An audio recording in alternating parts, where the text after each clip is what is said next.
Orient bell tiles studio से आप देख रहे हैं एबीपी न्यूज। नमस्कार, एबीपी न्यूज पर हाजिर हूं मैं रुमाना इसार खान। सुबह के 10 बज रहे हैं। आगे का एजेंडा लगातार जारी है। इस वक्त बड़ी खबर से मैं शुरुआत करने जा रही हूं। पहलगाम में पाकिस्तान के पाले पोसे जिन सपूतों को भारत की 26 बहु बेटियों की मांग का सिंदूर उजाड़ा था, जिन्होंने उसका बदला पूरा हुआ। हिंदुस्तान की सेना ने पाकिस्तानी सपूतों का सिर पाकिस्तान के भीतर घुसकर कुचल डाला। हिंदुस्तान ने ऐलान किया था आतंक को मिट्टी में मिला दिया, और देखिए मिला दिया है। ऑपरेशन सिंदूर को पूरी कामयाबी के साथ अंजाम दिया गया। दर्जनों आतंकवादियों को जहन्नुम पहुंचा दिया गया। टेरर कैंप को ध्वस्त कर दिया गया, बदला ले लिया गया। लेकिन बात यहां खत्म नहीं होती है, क्योंकि पाकिस्तान में हिंदुस्तान का खौफ अभी बरकरार है। पाकिस्तान को अब यह डर सता रहा है कि दोबारा से स्ट्राइक कर सकता है भारत, यानी ऑपरेशन सिंदूर पार्ट 2 को भारत की तरफ से अंजाम दिया जा सकता है, और ऐसे में वो अपनी सीमा पर फायरिंग कर रहा है। ये बड़ी खबर इस वक्त की मैं आपको बताने जा रही हूं। पाकिस्तान के लाहौर में धमाकों की खबर सामने आ रही है। जो वॉल्टन एयरफील्ड है, उस एरिया के पास धमाके की खबर है। लाहौर में इस वक्त अफरा तफरी का माहौल है। इस वक्त की बड़ी खबर आपको बता दें, पाकिस्तान के लाहौर में धमाके हुए हैं। लाहौर भी उसी पंजाब प्रांत में आता है जहां पाकिस्तान में पंजाब प्रांत में घुसकर भारत की तरफ से बहावलपुर, मुरिद के सियालकोट, यहां जो आतंकवाद के अड्डे चल रहे थे, वहां भारत ने आतंक को मिट्टी में मिलाया। और मुरिदके से तो करीब मुश्किल से दूरी जो है लाहौर की, वो 40 से 50 किलोमीटर की ही है। और ऐसे में देखिए किस तरीके से ये बड़ी खबर, पाकिस्तान के लाहौर में धमाके हुए हैं। वॉल्टन एयरफील्ड एरिया के पास धमाकों की खबर है। लाहौर में अब अफरा तफरी का माहौल।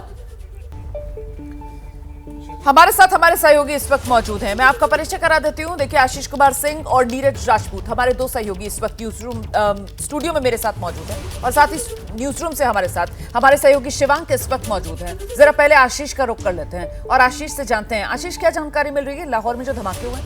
सुबह से वहाँ पर अफरा तफरी का माहौल है। आप बिल्कुल ठीक कह रही थी। ये वॉल्टन रोड पर स्थित है, जो लाहौर का एयरपोर्ट है। मैं यहाँ पर गया हूँ, और इसके ऊपर एक धुएं सा, आप देखेंगी जो तस्वीरें हम दिखा रहे हैं, उससे ये इस्टेब्लिश हो रहा है कि वहाँ कोई तो धमाका हुआ है। लोग अफरा तफरी में सड़कों पर निकले हैं। वहाँ पर जितने मेरे जानने वाले हैं, मैंने उनसे बात की है, और उन्होंने बताया कि यस, धमाके की आवाज़ वहाँ पर आई है। और उसके बाद लोगों में बड़ी अफरा तफरी थी, बड़ी संख्या में लोग बाहर निकल आए। जिस तरह का माहौल है, आप बिल्कुल ठीक कह रही है, बहुत ज़्यादा दूर नहीं है। उजाले में हो रहा है। ये तस्वीरें जो हैं अफरा तफरी वाली, ये सब दिन के उजाले में हुआ है, क्योंकि भारत की तरफ से जो स्ट्राइक की गई थी, वो 9 आतंक के अड्डे जिनको नेस्तो नाबूद किया गया, वो समय था रात में 1:05 से 1:30 का। और अभी जो वॉल्टन वाली, लाहौर वाली जो खबर आ रही है, ये अभी कुछ देर पहले की खबर। जी हाँ, बिल्कुल। देखिए ना, दिन के उजाले में वो जो तस्वीरें, वॉल्टन एयरपोर्ट, वो देखें आप तस्वीर, वो बिल्कुल सुबह दिन का उजाला है। मुझे लगता है कि जस्ट दिन की शुरुआत हुई है जब ये धमाका हुआ है। किस तरह का धमाका है अभी इसको असर्टेन नहीं किया जा सका है, लेकिन कम से कम हम देख रहे हैं कि लोग बड़ी अफरा तफरी में, डर का माहौल है, बाहर निकल आए हैं, और बड़ी संख्या में बाहर निकले। आप बिल्कुल ठीक कह रही थी कि लाहौर से बहुत ज़्यादा दूर नहीं है मुरीद के, जहाँ पर भारत ने 2 रात पहले हमला किया और आतंकी जो कैंप्स थे, जो टेरर कैंप्स हैं, ठिकाने हैं, उनको पूरी तरह से ध्वस्त किया। तो मुझे लगता है कि लोगों के अंदर इस बात का भय है, डर है, इसी वजह से बाहर निकले हैं। और अभी एज ऑफ नाउ, कुछ देर पहले भी मैंने वहां पर लाहौर में कुछ अपने जानने वालों से बात की है, और उनका कहना है कि सिक्योरिटी फोर्सेस, जो पुलिस है, वो पूरी सड़क पर उतर के आई है, और लोगों को वहां पर किसी तरह से मेंटेन करने की कोशिश की जा रही है। ये अभी तय नहीं हो पाया है कि ये किस तरह का हमला था। ठीक है, लेकिन नीरज हमारे साथ मौजूद है स्टूडियो में। नीरज, मतलब फिलहाल पाकिस्तान की अगर बात की जाए, तो वहां तो लोगों में यही डर और आशंका बनी होगी ना कि भारत की ये जो ललकार है, देखो वो कहीं लाहौर तक तो नहीं पहुंच गई है। देखिए रुमाना, सबसे पहली बात तो ये कि अगर लाहौर एयरपोर्ट हैगा, वो तो पाकिस्तान में है, तो लाहौर एयरपोर्ट में अगर कोई ब्लास्ट हो रहा है, वहां पर कोई धुआं उठ रहा है, तो ये पाकिस्तानी अथॉरिटीज की जिम्मेदारी है, पाकिस्तानी सरकार की। पाकिस्तानी सेना बताए कि आखिरकार ये धुआं उठ कैसे रहा है। वहां पर तो अभी लोग ही हैं, वहां पैनिक मचा हुआ है, वहां पर भगदड़ मची हुई है। लेकिन ये बात आप बिल्कुल ठीक कह रहे हैं कि जो 3 ब्लास्ट वहां पर हुए हैं, ये किस तरह के ब्लास्ट है? क्या वो ड्रोन अटैक्स हुए हैं? क्या ड्रोन को बचाने की बात की गई है? आप ये बता रहे हैं नीरज कि वहां पर जो जानकारी मिल रही है उसमें 3 धमाके हुए हैं, जरा बताइए। ये बिल्कुल ये साफ हो चुका है कि 3 धमाके वहां पर सुने गए, वाल्टन एयरपोर्ट पर सुने गए, 3 बार धमाके सुने गए।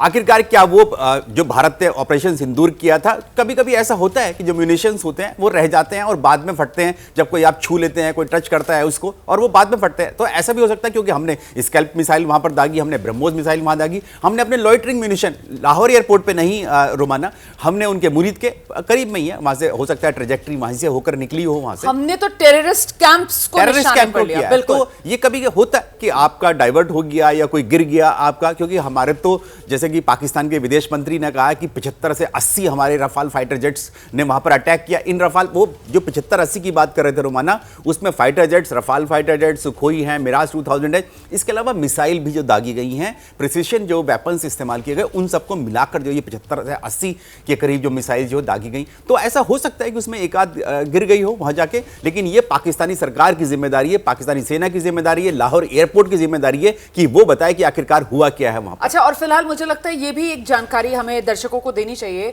नीरज और आशीष आप दोनों में से जो भी देंगे, कि किस तरीके से पाकिस्तान ने अपना जो एयर स्पेस है वो भीतर भी उसने उड़ानें बंद कर रखी थी। बिल्कुल, मतलब लाहौर से इस्लामाबाद, कराची, यहाँ की उड़ानें भी उसने बंद कर रखी थी। तो एक तरीके से लाहौर एयरपोर्ट, उस पर भी किसी तरीके का फिलहाल कोई एयर ट्रैफिक नहीं होगा। बिल्कुल नहीं। वो तो जब से अटैक हुआ था पहलगाम हमले के बाद से, और उसके बाद जैसे ही पाकिस्तान को लगने लगा कि भारत की तरफ से कोई बड़ी कार्रवाई हो सकती है, और हुआ वो पक्का था। पाकिस्तान को ये मालूम था कि भारत बड़ी अटैक करेगा, और इसीलिए पाकिस्तान ने अपनी तो एयर स्पेस बंद कर दी थी। हमें पता है इस्लामाबाद लाहौर के बीच में नोटेम जारी किया था, पीओके में जारी किया गया था।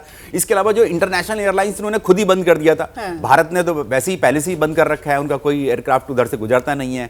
तो इसलिए ये बंद था वहां पर कोई इस वक्त की, जब अभी भी मैं देख कर आया हूं फ्लाइट 24 रडार से, जो ओपन सोर्स इंटेलिजेंस है, उससे साफ हो गया कि कोई फ्लाइट इस वक्त जो है पूरे पाकिस्तान की एयर स्पेस में कोई फ्लाइट नहीं उड़ रही है। पाकिस्तान की एयर स्पेस पे कोई फ्लाइट फिलहाल नहीं उड़ रही। बिल्कुल, एक उड़ान नहीं है, इंटरनेशनल तो कोई भी फ्लाइट नहीं है, डोमेस्टिक भी बंद है वहां। बिल्कुल। तो ये लेकिन अफरा तफरी की जो तस्वीरें पाकिस्तान और लाहौर से आज देखने के लिए मिल रही हैं, आशीष, ये शुरुआती जानकारी क्या मिल रही है? जैसा नीरज ने बताया 3 धमाके थे, और जो तस्वीर में नजर आ रहा है तो वो धुएं का सा गुबार भी एक उठता हुआ नजर आ रहा है। आशीष, देखिए, मैं वही कह रहा हूँ अभी रोमाना माफ़ कीजिएगा, ये सर्टेन नहीं किया जा पाया है कि ये धमाका कैसा है। उनके क्लेम्स हैं, अब उस क्लेम पर बात करने की मुझे नहीं लगता कि अभी सही वक्त होगा।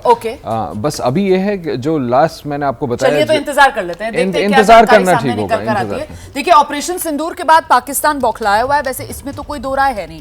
पाकिस्तान के जो हुक्मरान हैं वो लगातार गीदड़ भभकियां दे रहे हैं, लेकिन कैसे पाकिस्तान की जनता, पाकिस्तान की ही जो आर्मी है, पाकिस्तान के जो डिफेंस सिस्टम है, उसकी पोल खोल रही है, ये सुनाती हूं जरा आपको।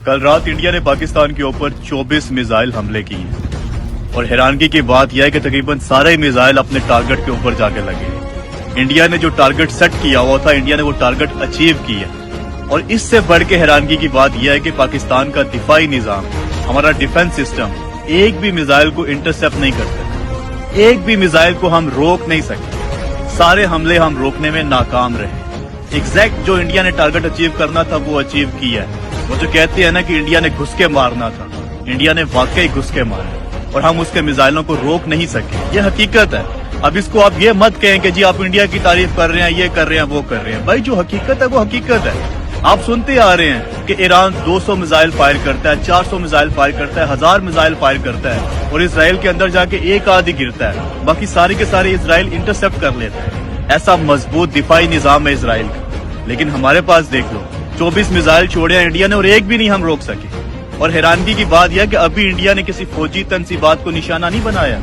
अभी इंडिया ने हमारे किसी छोमनी के ऊपर, कैंट के ऊपर, या किसी ऐसी हसास जगह के ऊपर अटैक नहीं किया। यही 24 के 24 मिसाइल अगर हमारे किसी हसास जगह के ऊपर टारगेट किए जाते तो अब तक तो प्रोग्राम बढ़ चुका होना था। यही अगर GHQ के ऊपर फेंका गया होता तो प्रोग्राम बढ़ चुका होता, या यही किसी और हसास जगह के ऊपर मिसाइल गिराए जाते तो किसने रोकने थे?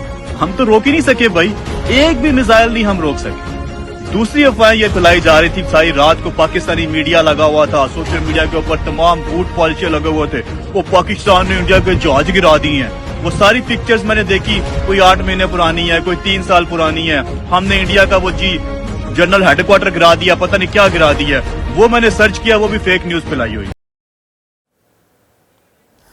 तो देखिए इसको कैसे नकारेंगे पाकिस्तान के लोग। ये आम पाकिस्तानी हैं जो खुद अपनी सेना की, अपनी सरकार की, पाकिस्तान की जो कमजोरी है उसकी पोल खोल रहे हैं। पाकिस्तान कमजोर, पाकिस्तान बेबस। हम तो पहले दिन से कह रहे हैं कि साहब पाकिस्तान जो है वो भारत के सामने कहीं स्टैंड ही नहीं करता है, और अब वहां के लोग भी बाकायदा वीडियो बना बनाकर दुनिया को ये बता रहे हैं कि देख लो जी ये तो पाकिस्तान का हाल है, कुछ नहीं कर सकता, नाकाम state, fail state Pakistan. Neeraj, और ऐसे में वो जो दर्द था उस पाकिस्तानी का, कह रहा था कि बताओ वो आए, इतने सारे मिसाइल हम पर मारकर चले गए, हम किसी को इंटरसेप्ट ही नहीं कर पाए। तो इंटरसेप्ट तो हो ही नहीं सकते ना। मुझे लगता है आपको ये भी बताना चाहिए कि क्यों ये मिसाइल भारत के गए और अचूक अंदाज में जहां निशाने के लिए इनको सेट किया था वहीं गए, वहीं प्रिसाइजली अटैक किया, आतंक को नेस्तनाबूद किया, और पाकिस्तान को हवा भी नहीं लगी। नीरज, बिल्कुल रोमाना, आपने बिल्कुल ठीक कहा। जो ऑपरेशन सिंदूर में जो मिसाइल्स फायर की गई थी, जैसे हमने कल बात की थी कि रफाल फाइटर जेट से स्कैल्प मिसाइल फायर की गई थी। स्कैल्प मिसाइल बहुत ही जबरदस्त घातक ये मिसाइल होती है। और अब जो जानकारी मिल पाई है इसके मुताबिक जो भारतीय वायुसेना की जो सुखोई फाइटर जेट्स हैं उनकी ब्रह्मोस मिसाइल का इस्तेमाल किया गया। रोमाना, ब्रह्मोस दुनिया की एकमात्र सुपरसोनिक क्रूज मिसाइल है। उस मिसाइल को कोई ट्रैक नहीं कर पाता, कोई डिटेक्ट नहीं कर पाता है, कोई रडार आज तक डिटेक्ट नहीं कर पाई है। और जो पाकिस्तान है रोमाना, मैं आपको बता दूं कि वो चाइनीज एयर डिफेंस सिस्टम इस्तेमाल करता है, DHQ-9 इस्तेमाल करता है। वो उसको डिटेक्ट ही नहीं कर पाए, उनको पता ही नहीं चल पाया। जब ब्रह्मोस मिसाइल नीचे गिर गई उसने तबाह कर दिया मुरीद के और भावलपुर के जो टेरर कैंप्स थे, हेडक्वार्टर थे जैश और लश्कर के, तब जाकर पाकिस्तान की नींद खुली, उन्हें पता चल पाया कि यहां पर ये अटैक हुआ है। इसके अलावा रोमाना, हमने स्कैल्प और ब्रह्मोस के अलावा हमने इजराइल के हापुर जो ड्रोन्स हैं, लॉइटरिंग म्यूनिशंस हैं, उनका इस्तेमाल किया था इन टेरर कैंप्स पर अटैक करने के लिए। बिल्कुल, और इसी वजह से पाकिस्तान को हवा तक नहीं लगी और पाकिस्तानी अब इस तरीके से बिलबिला रहे हैं। देखिए खुद पाकिस्तान की जनता जो है वो पाकिस्तानी सेना के खिलाफ अपनी आवाज बुलंद कर रही है, और कहीं ना कहीं ये दर्द, आशीष, ये पीड़ा जो है वो इन पाकिस्तानियों के दिल में होगी ना कि साहब हमारा खून चूस लिया इन्होंने, सेना को मजबूत बना रहे हैं, सेना को मजबूत बना रहे हैं, पाकिस्तान को सुरक्षित बना रहे हैं, पाकिस्तान को सुरक्षित बना रहे हैं, और आखिर में अंजाम क्या हो रहा है? जहां इन्हें आना चाहिए था हमारी सुरक्षा के लिए, पोल खुल गई है। तो जनता को गुमराह कर रहे थे, अपनी जेबें भर रहे थे, और हाल देखो पाकिस्तान का, किसी लायक पाकिस्तान नहीं। आप बिल्कुल ठीक कह रही हैं, और ये उनकी निराशा दिखाता है। मतलब ये वहाँ के नागरिक हैं जिनका मजाक भी नहीं बना सकते। ये उनकी तकलीफ दिखा रहा है कि वो उम्मीदें बांधे बैठे रहते होंगे अपने फोर्सेस से, और बैक टू बैक आप देखिए उड़ी के बाद किस तरह से इंडिया ने सर्जिकल स्ट्राइक किया, इनको कुछ पता नहीं चला। बालाकोट में इंडिया ने, बालाकोट फिर से मैं कहता हूं, पाकिस्तान अधिकृत कश्मीर को पूरा क्रॉस करके उस तरफ जाकर के बालाकोट में इतना बड़ा ऑपरेशन कर दिया, इनको कुछ पता नहीं चला। रोज रोज ये बड़ी बड़ी बातें करते हैं कि इंडिया को ऐसा जवाब देंगे, इंडिया को वैसा जवाब देंगे। एक बड़ा हास्यास्पद सा पाकिस्तान प्राइम मिनिस्टर्स ऑफिस का कल का प्रेस रिलीज है जिसमें वो ये कहते हैं कि उन्होंने ऑथोराइज किया है पाकिस्तानी आर्मी को भारत को जवाब देने के लिए, और वो वहां के बाशिंदे, वहां के लोग बता रहे हैं कि वो कितने डिसअपॉइंटेड अपनी फोर्सेस से, जिनको कुछ पता ही नहीं चल रहा, और इंडिया जब चाहे तब मुंह तोड़ जवाब देने के लिए अंदर घुस करके मार के जा रहा है। आप बिल्कुल ठीक कह रही हैं कि ये बड़ा निराशाजनक तस्वीर पेश करता है पाकिस्तान एज ए स्टेट का, एज ए कंट्री का। और मुझे लगता है कि अब हाई टाइम है लोग खुद कहीं ऐसा ना हो कि सड़क पर उतर आए अपनी हुकूमत और अपनी फौज के खिलाफ। बिल्कुल, लोगों का ये गुस्सा है, ये एक आम पाकिस्तानी की बेबसी है, लोगों का गुस्सा है, और पाकिस्तान के लोग अब इस बात का एहसास कर रहे हैं, वो रियलाइज कर रहे हैं कि कैसे पाकिस्तान की सेना ने, पाकिस्तान की सरकार ने पाकिस्तान के लोगों को भी बेवकूफ बना के रखा हुआ था, उनको गुमराह करके रखा हुआ था। दरअसल ये सिर्फ और सिर्फ पाकिस्तान की सेना, सरकार नाग बनकर पाकिस्तान के लोगों को भी डसने का काम कर रहे हैं, और हिंदुस्तान की पीठ में तो छुरा घोंपने का काम लंबे वक्त से पाकिस्तान करता रहा है। ये तो उसकी नीति ही रही है, दुनिया के सामने आ चुकी है, और हिंदुस्तान मुंह तोड़ जवाब पाकिस्तान को दे रहा है। देखिए मुरिदके में लश्कर के हेडक्वार्टर पर हमले के बाद एक बड़ा खुलासा हुआ है। जानकारी ये सामने निकल कर आई कि ये जो लश्कर का हेडक्वार्टर था, मतलब हाफिज सईद आतंकवादी का हेडक्वार्टर, वहां हो क्या रहा था? वहां पाकिस्तान का सरकारी दफ्तर चल रहा था। सोचिए जरा, आतंकवादी संगठन के हेडक्वार्टर में पाकिस्तानी सरकार का सरकारी दफ्तर चल रहा है। पाकिस्तान प्रशासन से जुड़ा सरकारी दफ्तर लश्कर के हाफिज सईद के हेडक्वार्टर में चल रहा था। भारतीय सेना की स्ट्राइक में लश्कर का पूरा हेडक्वार्टर तबाह हुआ है। ये देख रहे हैं आप तस्वीरें, यही वो मरकज़-ए-तैयबा है जो लश्कर का हेडक्वार्टर मुरिदके में, ये तबाह हो चुका है। इस पर स्कैल्प मिसाइल, ब्रह्मोस मिसाइल से अटैक किए गए और देखिए कैसे ये आतंक का केंद्र जो है, आतंक का मरकज जो है वो नेस्तो नाबूद हुआ। लेकिन यहीं पर चल रहा था सरकारी दफ्तर। और डिटेल्स देंगे हमारे सहयोगी शिवांक इस वक्त हमारे साथ मौजूद हैं। लीजिए शिवांक, जो हम कह रहे थे अब वो दुनिया देख रही है। ये हाफिज सईद यूएन डेजिग्नेटेड इतना बड़ा आतंकवादी, पूरी दुनिया जिसको आतंकवादी कहती है, और उसी आतंकवादी के घर में बैठकर, उसके दफ्तर में बैठकर पाकिस्तान सरकार जो है वो अपना दफ्तर चला रही है, सरकारी कामकाज कर रही है। जी बिल्कुल रुमाना जी, देखिए जिस तरह से पाकिस्तान लगातार बदनाम भी है और पाकिस्तान के खिलाफ लगातार सबूत इस प्रकार के मिलते हैं कि किस तरह से उनका नेक्सस है एक तरह से आतंकी संगठनों के साथ। तो यहाँ पर ये जानकारी मिल रही है कि साल 2018 में लश्कर की इस प्रॉपर्टी को गवर्नमेंट ने पूरी दुनिया को ये दिखाने के लिए कि देखिए लश्कर के ऊपर वो एक तरह से एक्ट कर रहा है, तो उन्होंने इसको अधिकृत कर लिया। लेकिन उन्होंने करा क्या है कि यहाँ पर जो नीचे का फ्लोर था उसको दुनिया को तो दिखाने के लिए उन्होंने पशुपालन विभाग का इन्होंने ऑफिस जिक्र करा।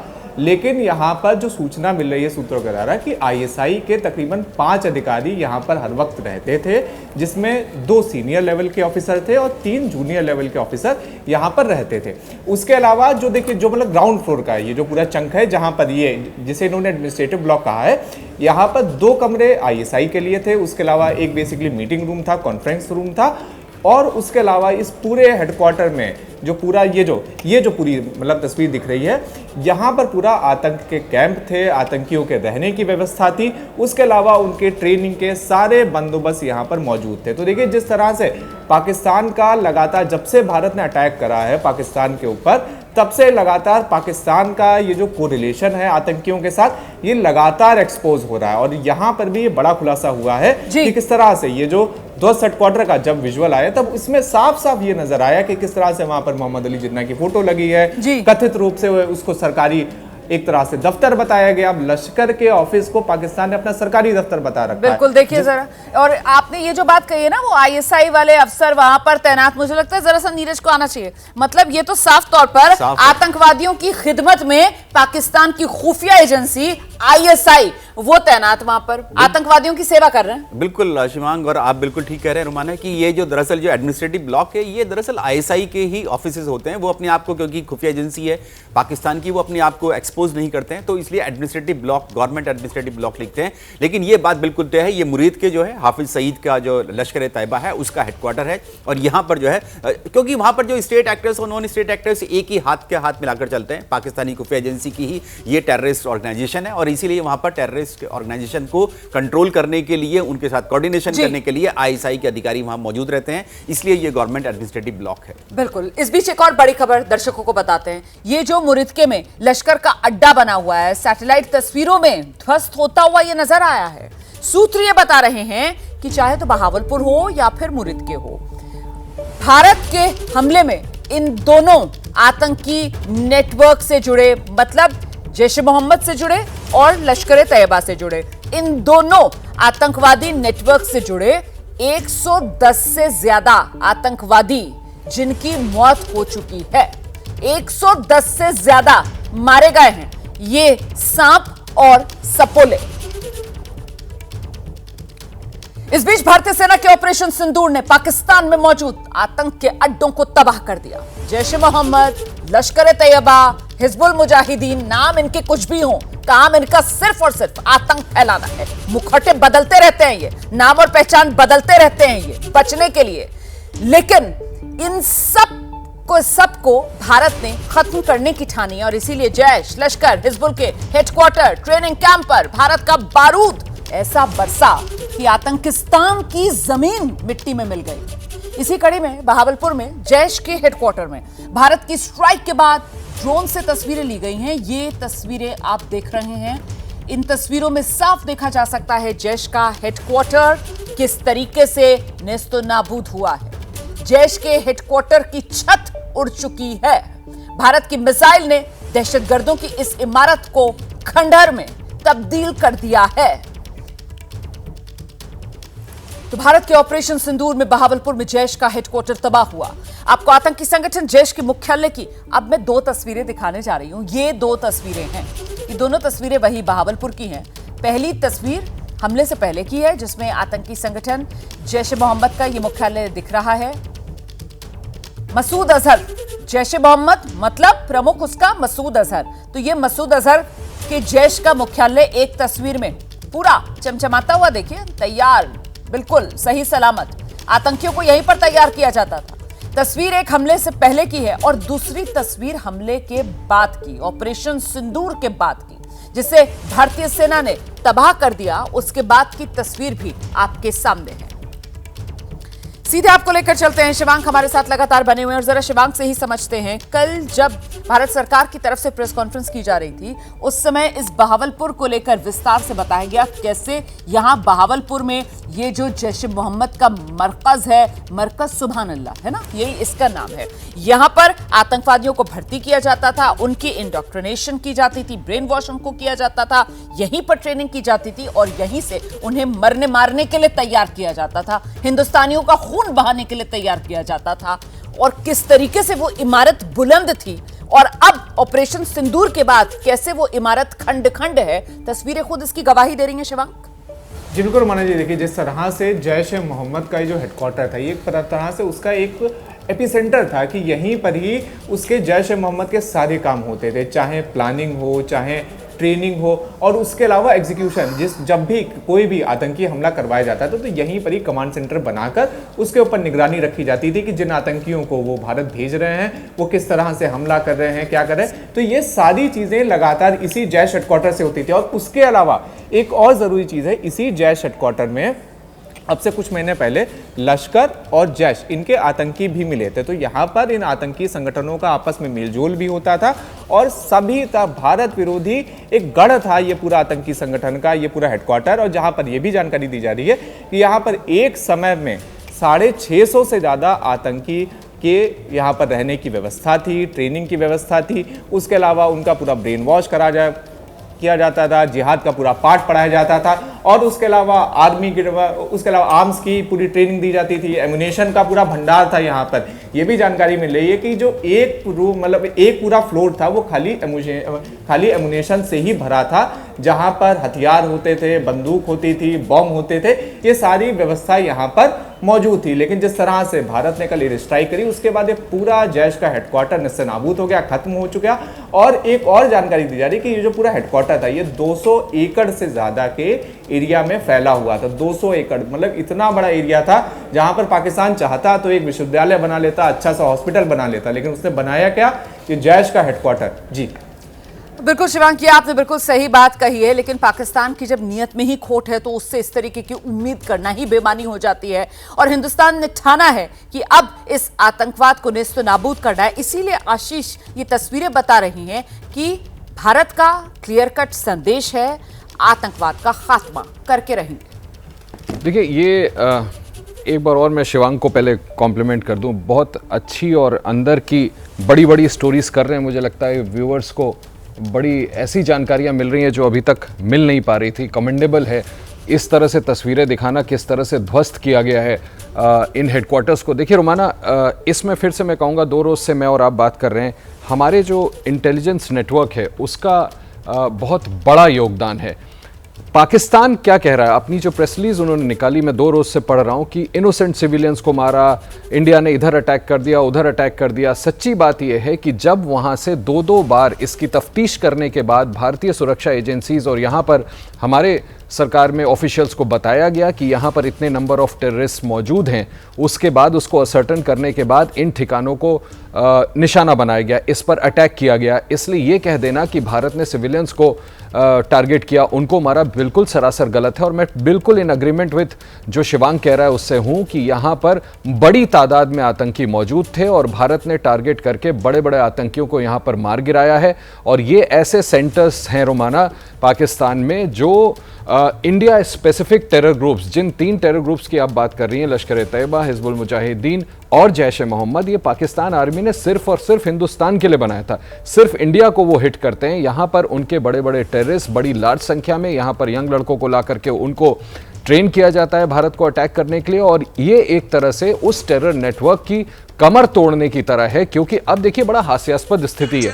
पहले अगर कोई क्रिमिनल, कोई बड़ा टेररिस्ट हो, अपने शहर में कम से कम सुकून महसूस करता था और आईएसआई और पाकिस्तान आर्मी के संरक्षण में सोचते होंगे कि कम से कम हम पाकिस्तान में इधर से उधर सेफली घूम सकते हैं। अब ये नौबत कर दी है भारत ने कि घर से बाहर पांव निकालने से भी डरते हैं। ये सोचते होंगे कि कहीं हम निकले, ट्रेस हो गए और भारत हमें ट्रैक डाउन करके वहीं पर ना पिन पॉइंट मार गिराए। तो ये बहुत बड़ा अचीवमेंट है भारतीय फोर्सेस और भारतीय इंटेलिजेंस एजेंसीज के लिए कि इस तरह से टारगेट करके इन बड़े बड़े आतंकियों के सेंटर्स को ध्वस्त कर दिया गया।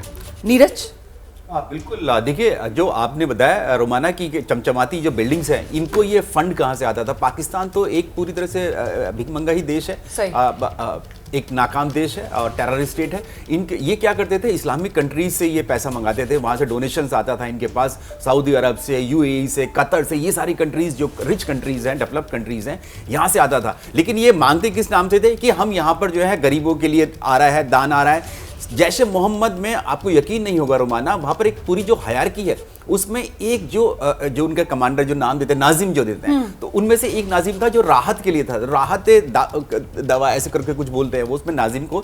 तो वो उसका काम यही होता था कि इन कंट्रीज से फंड्स ले, उनको ये नहीं बताते थे कि हम ये आतंकवाद फैलाने के लिए ये फंड ले रहे हैं, वो इमदाद लेते हैं, बिल्कुल मदद लेते हैं। तो वो वहां से मंगाते थे और इसका इस्तेमाल, इस फंड का पैसे का इस्तेमाल जो था ये भारत में आतंकवाद फैलाने के लिए करते थे। लेकिन जैसे ही सऊदी अरब और यूएई जैसी देशों को पता चला कि ये ऐसा काम करते हैं, उन्होंने ये फंडिंग रोक दी और उन्होंने साफ तौर से अपने हाथ खींच लिए। जो पाकिस्तान को भी जो फंडिंग होती थी, जो उनको पैसा दिया जाता था उनके डेवलपमेंट के लिए, विकास के लिए, वो सारे लोन्स जो थे वो सारे बंद कर दिए गए। आईएमएफ को पता चला कि इन्होंने जो अपने फंड्स जो इनको लिए दिए गए हैं देश के विकास के लिए, उनकी सेना इस्तेमाल करती है अपने हथियार खरीदने के लिए, भारत में आतंकवाद फैलाने के लिए, उन्होंने उस पर भी रोक लगा दी। तो इसीलिए ये इस तरह जो आप देख रहे हैं कि बिल्डिंग्स जो जैश मोहम्मद की सुभान अल्लाह मरकज जो बोलते हैं, सुभान अल्लाह है, ये मरकज सुभान अल्लाह जो बोलते हैं, ये इसीलिए बोलते हैं कि इतनी बड़ी बिल्डिंग इन्होंने मिला ली। और आपने देखा था हमास के कमांडर्स को जो 16 अप्रैल को इन्होंने बुलाया घोड़ों के साथ, और गाड़ी कौन सी थी उनके पास? लिमोजिन गाड़ियों में हमास के कमांडर्स को ये इनवाइट करते हैं। इनके देश के लोग देखिए, और ये देखिए कैसे ऐशो आराम के पास खाने को नहीं है दाने, और ये जो है वो आतंकवादियों की खातिरों में इतनी महंगी महंगी गाड़ियां और घोड़ों पर बिल्कुल उनका स्वागत करते हुए नजर आ रहे थे, जैसे बड़े ही अमीर देश हैं। हालत इनकी ये है कि इनके हाथ में कटोरा है। पूरी दुनिया के अंदर भिखमंगे देश के तौर पर पाकिस्तान की पहचान है। देखिए, ऑपरेशन सिंदूर से जुड़ी अब एक और एक्सक्लूसिव सैटेलाइट तस्वीर है, मैं आपको दिखा रही हूं। जैश के हेडक्वार्टर में जो तबाही हुई उसी का ये सैटेलाइट वाला सिंदूर आपको दिखाएंगे हम। एबीपी न्यूज के पास ये एक्सक्लूसिव सैटेलाइट तस्वीरें हैं, तबाही की सैटेलाइट तस्वीरें आपके सामने। हमले से पहले जैश का हेडक्वार्टर, हमले के बाद जैश का हेडक्वार्टर, वही बहावलपुर जहां ये जैश मोहम्मद का हेडक्वार्टर, जिसका अभी हम लोग जिक्र कर रहे थे, नीरज भी जिसका नाम ले रहे थे, मरकज सुभान अल्लाह, ये उसी मरकज को आप देख रहे हैं। और आलीशान ये आतंकवादी जो हैं अपने सेंटर्स बनाकर रखते थे। और जिस बात का जिक्र यहाँ पर हमारे सहयोगी कर रहे थे कि साहब इनके पास अपना तो पैसा है नहीं, लेकिन जो दुनिया के अमीर मुस्लिम देश हैं उन देशों से ये पैसा लेते थे। और आप जानते हैं इस्लाम धर्म के अंदर दरअसल ज़कात दिया जाता है, मतलब जो गरीब है उसके लिए ये पैसा दिया जाता है। और ये पाकिस्तान जैसे देश जो हैं वो अमीर मुस्लिम देशों से वही ज़कात वाला पैसा अपने यहाँ लाते थे, जिसका मकसद तो ये होना चाहिए था कि वो गरीबों की भलाई के लिए इस्तेमाल हो, लेकिन वो उसको इस्तेमाल कर रहे थे आतंकवाद को पालने पोसने के लिए। टीवी स्क्रीन पर तस्वीरें आपके सामने, ध्वस्त से पहले और उसके बाद की तस्वीर आपके सामने। और देखिए किस तरीके से तस्वीरों में लाल रंग के गोले में आप देख सकते हैं भारत की स्ट्राइक में जैश ए मोहम्मद के हेडक्वार्टर में बना आतंकवादियों का क्वार्टर, जो पूरी तरीके से भारतीय स्ट्राइक में ध्वस्त हुआ। साथ ही मसूद का जो मदरसा है, कमांड सेंटर जहां मसूद अजहर का पूरा परिवार रहता था, वो भी भारत की स्ट्राइक में पूरी तरीके से बर्बाद। और यही जो कमांड सेंटर जहां मसूद अजहर का परिवार रहता था, यहीं पर जब स्ट्राइक हुई है तो मसूद अजहर के परिवार के 14 लोगों की मौत की खबर जो हमने आपको दी थी, जिसके बाद मैंने आपको बताया था कि कैसे मसूद अजहर जो है अब अपने लिए मौत की भीख मांग रहा है। और खबर तो यह है कि पाकिस्तान में आतंकवाद के गढ़ को तबाह करने के लिए मिलिट्री ऑपरेशन जो हुआ, जिन हथियारों का उसमें इस्तेमाल किया गया, उनमें से एक हथियार ब्रह्मोस मिसाइल। बुधवार को भारत के विदेश सचिव और सेनाओं ने जो साझा प्रेस कॉन्फ्रेंस की, उसमें कहा गया कि ये प्रिसिशन वेपन का इस्तेमाल किया गया था। माना जा रहा है कि ये जो प्रिसाइज वेपन्स थे जिनका इस्तेमाल किया, जिनके नाम तो नहीं बताए गए। उन्हीं में से एक वेपन ब्रह्मोस मिसाइल था। भारतीय वायुसेना के सुखोई फाइटर जेट्स को हाल ही में ब्रह्मोस मिसाइल से लैस किया गया है और साथ ही थल सेना भी जमीन से जमीन पर मार करने वाली ब्रह्मोस मिसाइल का इस्तेमाल करती है। इस बीच इजरायल के हारोप ड्रोन से हमला किया गया, ये भी जानकारी सामने निकल कर आई है। वहीं स्पाइस 2000 बम से तबाह किए गए जैश, लश्कर, हिजबुल के कैंप, ये तमाम जानकारियां हैं जो अब सामने आ रही हैं। इसी पर जरा एक रिएक्शन लेते हैं हम नीरज का, वो बेहतर तरीके से बता पाएंगे इन वेपन्स के बारे में, हथियारों के बारे में जो इस्तेमाल हुए इस ऑपरेशन सिंदूर में। नीरज, रोमाना, आपको ले जाना चाहूंगा कुछ समय पहले जब प्रधानमंत्री मोदी ने कहा था कि हमारे जो, क्योंकि ये पाकिस्तान जो था वो धमकी देता था अपने वेपन्स की, तो प्रधानमंत्री ने कहा था कि हमने ये जो हथियार है अपने वेपन से हमने दिवाली में फोड़ने के लिए नहीं बनाए हैं। ये दरअसल ब्रह्मोस जो है सुपरसोनिक क्रूज मिसाइल जिनका इस्तेमाल किया गया है। सुखोई फाइटर जेट्स, अभी तक हम लोग जान रहे थे कि रफाल फाइटर जेट्स का इस्तेमाल किया गया, लेकिन रफाल के साथ साथ हमने जो अपना खुद का ब्रह्मोस मिसाइल जो तैयार किया है रशिया की मदद से भारत में ही, उसमें सुखोई फाइटर जेट्स के जरिए जो है हमने इसमें अटैक किया। इतना बड़ा जो अटैक किया गया, इतनी जो तबाही दिखाई दे रही है हमें, वो इसी ब्रह्मोस मिसाइल के जरिए दिखाई दे रही है, जो कि ब्रह्मोस की मिसाइल हम लोग जानते हैं। और ये इजरायली ड्रोन्स का भी इस्तेमाल हुआ? बिल्कुल, इजरायली ड्रोन हमने लिए थे और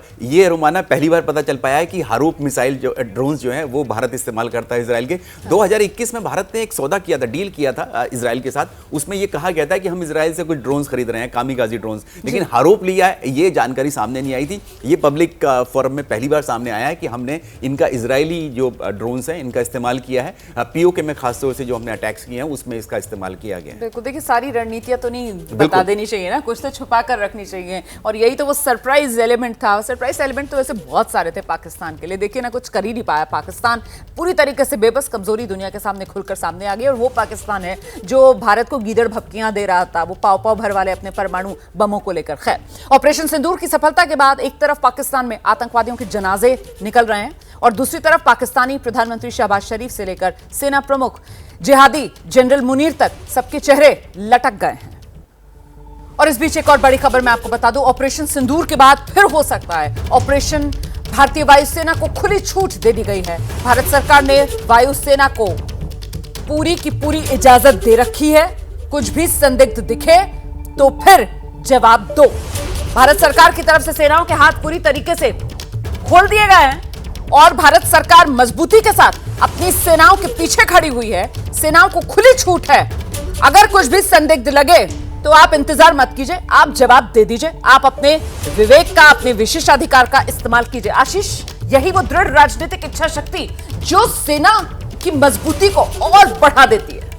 जी हाँ, बिल्कुल। आप देखें, कल जो नेशनल सिक्योरिटी एडवाइजर ने सभी देशों के अपने काउंटर पार्ट को ब्रीफ किया था, उसमें उन्होंने ये बड़ी इंटरेस्टिंग है, उन्होंने कहा था he emphasised that India had no intent to escalate but was well prepared to retaliate resolutely should Pakistan decide to escalate. देखिए, हमें ये सोर्सेज से जानकारी मिली है, मुझे पता है इस पर ज़्यादा प्रकाश नीरज डाल पाएंगे, लेकिन टॉप सोर्सेज ये कहते हैं कि एयरफोर्स को ये अधिकृत कर दिया गया है। पहले भी प्राइम मिनिस्टर ने इनसे कहा था कि जिस तरह के कदम उठाने हो कार्रवाई के लिए वो करें, और अब अगर पाकिस्तान की तरफ से नेफेरिशियसली कुछ भी किया जाता है, अगर किसी तरह का भी एक्टिविटी देखी जाती है, तो वायुसेना से ये खुल करके कह दिया गया है कि वो उसको इंगेज करें एंड उसे they should bring it down, उसके खिलाफ एक्शन ले। मुझे लगता है कि फर्दर इस पे नीरज आप थोड़ा ज्यादा, मतलब आप जो कह रहे हैं, नीरज के पास ही हम चलते हैं। नीरज, अभी तक ऑपरेशन सिंदूर से पहले तक भारत सरकार की तरफ से कहा गया था कि साहब एक्शन लीजिए, जो भी आतंक के ढांचे हैं, जहां पर भी आपको लगे, टारगेट, टाइम, तरीका खुद चुनकर। और अब भारत सरकार की तरफ से क्लियर कर दिया गया है कि अगर कोई हिमाकत होती है तो फिर उसका जवाब दीजिए। यही है। बिल्कुल रोमाना, इस वक्त जो भारतीय वायुसेना है पूरी तरह से अलर्ट मोड पर है। जितने भी हमारे फ्रंट लाइन एयर बेस हैं वो सब फ्रंट लाइन बेस पर सब अलर्ट पर हैं। वो इसीलिए हैं क्योंकि जब हमने देखा था बालाकोट एयर स्ट्राइक जब हमने की थी, तो उसके कुछ समय बाद ही, कुछ घंटों बाद, जो पाकिस्तान ने अपना जो ऑपरेशन स्विफ्ट रिटॉर्ट जिसको वो बोलते हैं वो शुरू किया था, और F-16 और JF-17 ने घुसने की कोशिश की थी भारत की सीमा में, एयर स्पेस में। हालांकि उसको विफल कर दिया गया था, और जिसमें विंग कमांडर अभिनंदन MiG-21 के साथ चले गए थे पाकिस्तान में चेज करते हुए F-16 को, और मार भी गिराया था। तो उसी तरह की हम लोग ये एक्सपेक्ट कहीं ना कहीं इस बात का है आशंका है कि पाकिस्तान कोई ना कोई मिसएडवेंचर ना कर दे। हालांकि हमें ये भी ध्यान रखना होगा, कल जो उनकी नेशनल सिक्योरिटी कमेटी की मीटिंग हुई थी उसके बाद जो उनकी पाकिस्तानी आर्मी चीफ की तरफ से एक आया था बयान कि हम जो है कोई और अगर भारत नहीं करेगा तो हम और कोई अटैक नहीं करेंगे या कोई हम लोग कोई कार्रवाई नहीं करेंगे, तो वह लेकिन फिर भी ये सिर्फ दिखाने के लिए है। हमारी भारतीय वायुसेना पूरी तरह से अलर्ट है और आपको याद होगा हमने नोटम जारी कर रखा है राजस्थान की पूरी एयर स्पेस में, ताकि 7 और 8 मई को हमने जो है एक एक्सरसाइज कर रही है भारतीय वायुसेना। वो इसीलिए है कि ये एक्सरसाइज के दौरान भारतीय वायुसेना के जितने फाइटर्स हैं, चाहे रफाल हो, सुखोई फाइटर जेट्स, मिराज हो, MiG-29 हो, ये सब जो है कॉम्बैट एयर पेट्रोलिंग करते रहते हैं, पूरी एयर स्पेस में करते रहते हैं। और इस वक्त हमारी भी एयर स्पेस में हम लोग देख रहे हैं कि जो सिविल फ्लाइट्स हैं वो कम है, जैसा कि आपने भी पहले बताया था कि कुछ एयरपोर्ट्स हमने बंद किए हुए हैं राजस्थान उत्तर और पश्चिमी सीमा से लगते हुए जो एयरपोर्ट्स हैं वो बंद कर दिए गए, बिल्कुल 10 मई तक के लिए फिलहाल बंद किए गए। इस बीच एक और बड़ी खबर आ रही है, अमृतसर के जेठवाल में पाकिस्तान का रॉकेट गिरा है, ये बड़ी खबर है। कल देर रात पाकिस्तान की तरफ से जो रॉकेट दागा गया वो भारत की सीमा में भीतर अमृतसर में आकर गिरा है। पाकिस्तानी रॉकेट को भारतीय सेना ने कब्जे में ले लिया है। रॉकेट गिरने से कोई नुकसान नहीं हुआ है, ये भी मैं आपको जानकारी दे दूं। हमारे साथ हमारे सहयोगी सचिन इस वक्त मौजूद हैं, जहां पर ये पाकिस्तानी रॉकेट आकर गिरा उसी जगह से सचिन इस वक्त मौजूद हैं। सचिन, क्या डिटेल्स और मिल रही हैं? किस समय बताया जा रहा है कि ये हिमाकत जो पाकिस्तान की तरफ से की गई और ये रॉकेट जो यहां अमृतसर में इस हिस्से में आकर गिरा? जी बिल्कुल, पिछली रात ये जेठूवाल गांव है अमृतसर में, बिल्कुल आउटस्कर्ट्स पे ये गांव है और खेतों में आके ये रॉकेट जो है गिरा है पाकिस्तान का। हम बिल्कुल इस वक्त गांव में हैं, गांव के लोगों से बात करेंगे, नौजवान भी हैं यहाँ पे, उनसे पूछेंगे पिछली रात क्या हुआ पिछली रात आप लोगों ने, ये रॉकेट गिरा था यहाँ पे और आप लोगों ने क्या कुछ देखा? सर रात को तकरीबन 1 बजे से लेके 1:15 के बीच में काफ़ी बड़ा धमाका हुआ और जहाँ पे जो मतलब काफ़ी लाइट हुई। उसके बाद सर आपने देखा होगा, फोटो में भी देखा है भी एक मिसाइल टाइप कोई चीज़ है जो इस खड्डे पे गिरी। तो इसके साथ ही जो हमारे गांव के पिंड के मतलब कुछ घरों में छतों पे छोटे छोटे पार्ट जड़े आ वो भी गिरे। तो इसकी खबर जो भी है पुलिस प्रशासन को दे दी गई। उसके बाद पुलिस प्रशासन आए तो उन्होंने वो सारी चीज़ें कलेक्ट की। तो उसके बाद जहाँ पे भी उन्होंने आकर वो जो मिसाइल टैब थी उसे अपने कब्ज़े में लिया और जांच के लिए ले गए। तो यहाँ ये गिरा था, ये आपको पहले हम दिखा दें, ये खड्डा जो है यहाँ पे बना है जहाँ पे ये रॉकेट जो है पिछली रात गिरा था और इसको जो है सेना जो है अब ले गई है इस रॉकेट को जो है। ये बिल्कुल ये जो छोटा खड्डा आप देख रहे हैं यहाँ पे ये रॉकेट गिरा था और गांव वालों ने बिल्कुल इसको ऑब्जर्व किया कि क्या कुछ हुआ पिछली रात और जो छोटे छोटे टुकड़े हैं। आपने क्या कुछ देखा पिछली रात और यहाँ कोई धमाका भी हुआ था जहाँ हम खड़े हैं? यहाँ पर रात 1-1:15 बजे धमाका हुआ है, 2 तो 3 धमाके हुए जहाँ पर आन के मिसाइल गिरी और पिंड वासियों के घरों में, काफ़ी घरों में इनके मिसाइल के छोटे छोटे टुकड़े, मेरे घर में भी लागे लागे रहो साथियों के घर में भी वहाँ पर ये मिसाइल के टुकड़े गिरे हैं। बहुत मंदभागी बात है, परमात्मा का शुक्र करते हैं कि पिंड वासियों का कोई नुकसान नहीं हुआ। पर कुछ और लोग भी हैं गांव के, आपने कुछ देखा पिछली रात? नहीं जी जी जी ये नौजवान लड़का है, आपने कुछ देखा उसे? सर लाइट जगह जो डिग्गा ही तो। अच्छा हाँ जी, तो आसमान में लाइट जल रही थी जब ये देखा? वहाँ पे अपना घर है वो सामने, तो उत्थों वेख्या रात 1:15 बजे। हाँ जी, ठीक है। आपने कुछ देखा हुई सब रात को? तो ये यहाँ जेठूवाल गांव के लोग हैं जो बता रहे हैं कि उन्होंने रात को देखा एक आग नुमा चीज जो है, रॉकेट जो है यहाँ खेतों में गिरता है और उसके कुछ टुकड़े जो हैं गांव में जो जाके भी गिरते हैं। और गनीमत ये रही कि ये जो रॉकेट है ये खेतों में गिरा है, खुले फील्ड में गिरा है। आपको अगर कैमरा हम घुमाएं तो चारों तरफ खुले खेत जो है नजर आएंगे और सामने जो है जेठूवाल गाँव है जहाँ पे ये जो है इसके आउटस्कर्ट्स में जो है ये खेतों में आके जो है ये सारा रॉकेट जो है तो गिरा है पिछली रात। बट इसमें कोई नुकसान नहीं हुआ है, बेशक घरों में कुछ एक टुकड़े जो हैं।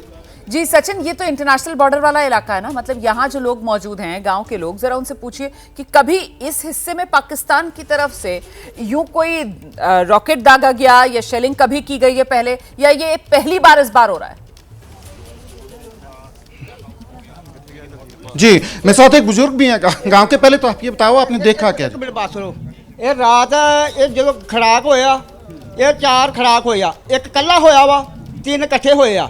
3 ਇਕੱਠੇ ਹੋਇਆ ਤੇ ਇਹ ਮੈਂ ਬਾਹਰ ਵੇਖਿਆ ਜਾਂ ਬੈਠਾ ਹਾਂ, ਇਹ ਬਹੁਤ ਮਗਦਾ ਆਉਂਦਾ ਹੈ। ਮਗਦਾ ਬਹੁਤ ਜਿਹੜਾ ਜਿੱਦਾਂ ਕੋਲੇ ਮਗਦੇ ਆ ਇਦਾਂ ਮਗਦਾ ਆਉਂਦਾ ਸੀ।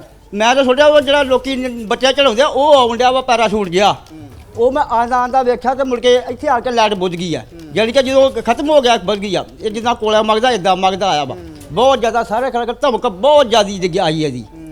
तो आप बुजुर्ग हैं गांव में, आपने कभी ऐसी चीज़ें देखी यहाँ इस बॉर्डर पे इस तरीके की? नहीं, पहले नहीं देखी, ये पहली बारी देखी है। पहली बारी आके बाद सारे बच्चे बुच्चे बाहर ही काट देते हैं। जब ये सब कुछ हुआ आप लोग इमीडिएटली आप लोगों ने क्या किया? फिर उसके बाद आप लोग यहाँ आए देखने के लिए जहाँ ये गिरा? रात नहीं देखने आए, अब सुबह ही आए हैं। हाँ, डर जा रहे हैं मकाना जो बाहर आ गए हैं। हाँ, बहुत ज्यादा धमक पई आ गया, कईयों को पता लगा लोगों ने रिश्तेदारों ने फोन बहुत किए बहुत ज्यादा।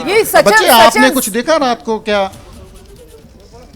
जी जी जी सचिन, ये जो अभी सरदार जी अपनी बात रख रहे थे वो पंजाबी में अपनी बात रख रहे थे, जरा दर्शकों की आसानी के लिए हिंदी में बता दीजिए कि वो क्या कह रहे थे। जी जी जी बिल्कुल, ये बता रहे थे हमें कि रात को तकरीबन 1 बजे के करीब ये आग का गोला जो है आसमान में इन्होंने देखा। आग का गोला जो है आसमान में जब ये नीचे की तरफ आ रहा था तो तमाम गांव के लोग जो हैं ये अलर्ट हो गए थे, घरों से बाहर निकल गए थे। एक तरीके से मैसेज लग जाता है गांव में कि इस तरीके से चीजें जो है हो रही हैं, और घरों से बाहर ये निकल के इन्होंने देखा कि ये चीज जो है रॉकेटनुमा चीज जो आग का गोला था, जो ये बता रहे थे कि आग का गोला जो है खेत में आके गिरा। उसके बाद तमाम गाँव के लोग जो है घरों से बाहर आ गए थे, पर इस तरफ ये लोग नहीं आए। इन्होंने प्रशासन को जानकारी दी इस बात की कि इस तरीके की घटना यहां पे हुई है, जिसके बाद पुलिस और सेना के जो अधिकारी हैं उन टुकड़ों को जो है जो रॉकेटनुमा चीजें हैं उनको जो है यहां से उठाकर ले गए हैं। इस वक्त की बड़ी खबर जानिए आप, एनएसए अजीत डोभाल की प्रधानमंत्री नरेंद्र मोदी से इस समय मुलाकात चल रही है। ये बड़ी खबर हम आपको बता दें, प्रधानमंत्री आवास पर इस वक्त एनएसए अजीत डोभाल मौजूद हैं। प्रधानमंत्री नरेंद्र मोदी के साथ high level meeting NSA Ajit Doval कर रहे हैं। आप जानते हैं जिस तरीके से भारत की तरफ से सफलतापूर्ण तरीके से ऑपरेशन सिंदूर को अंजाम दिया गया, पाकिस्तान में आतंकवाद को निस्तनाबूद किया गया, इसके बाद भारत पूरी तरीके से अलर्ट पर, जो स्थिति बनी हुई है उस पर भारत की पैनी नजर है।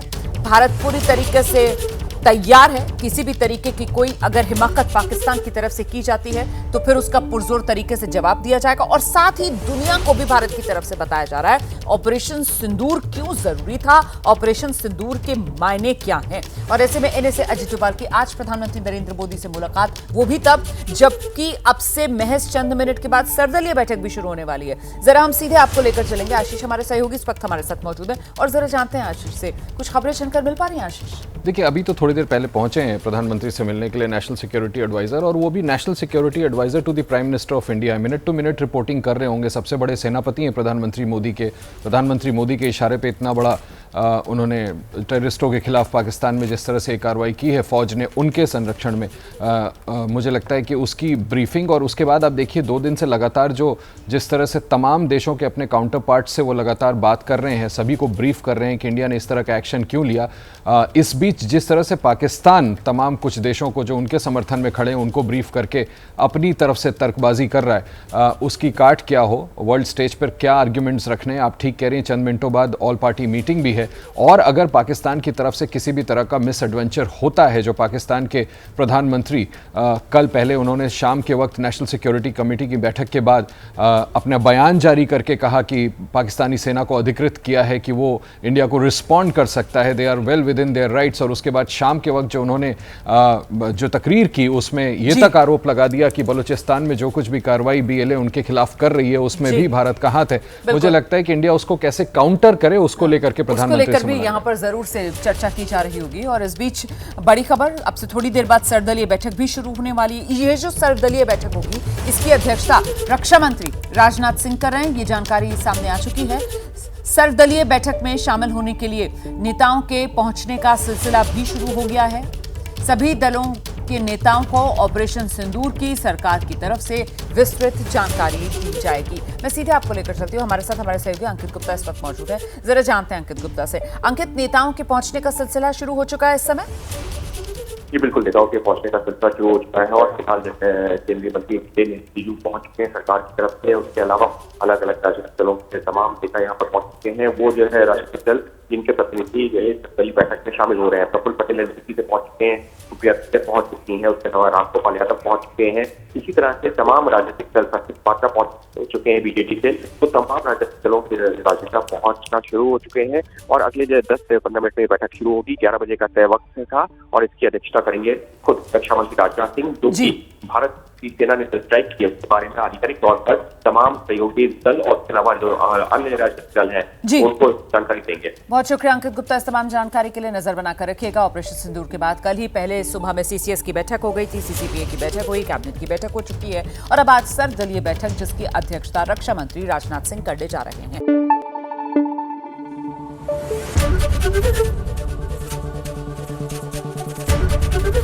एबीपी न्यूज आपको रखे आगे।